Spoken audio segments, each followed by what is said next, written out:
আপনারা আপনার ফোনে যদি ইমেল থাকে, ইমেলের পাসওয়ার্ডটা যখন তখন পরিবর্তন করতে পারেন। আমি সেটাই দেখাবো আজকে। আমরা প্লে স্টোরে আসবো সরাসরি।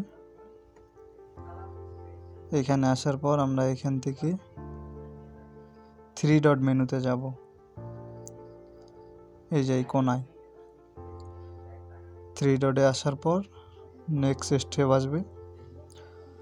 তো এখান থেকে আমরা যাব গুগল অ্যাকাউন্টে।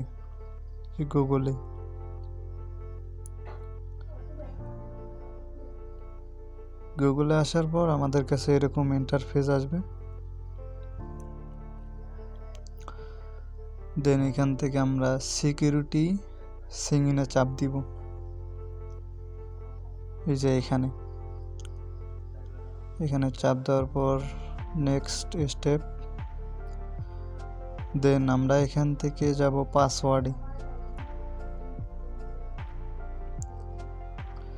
পাসওয়ার্ডে আসার পর এখান থেকে আমাদের কাছে ফিঙ্গার চাইবে। ফিঙ্গার বা প্যাটার্ন, আপনার ফোনে যে প্যাটার্ন দেওয়া আছে।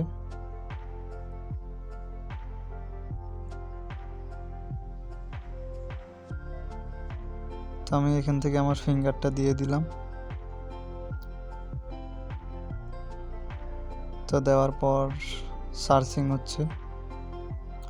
দেখেন আমার আগের পাসওয়ার্ড মনে ছিল না, এখান থেকে আমাকে বলতেছে যে আপনি নতুন একটা পাসওয়ার্ড দিয়ে দেন। তো এখান থেকে আমি যে কোনো একটা পাসওয়ার্ড লিখব। লেখার পর নিচে সেভ অপশন আছে, ওইখানে চাপ দিলে পাসওয়ার্ডটা চেঞ্জ হয়ে যাবে। ধরেন আমি এটা দিলাম, নিচেও সেমটাই দিবেন। দেওয়ার পর এই চেঞ্জ হ্যাবিট অপশনে ক্লিক করবেন নিচে।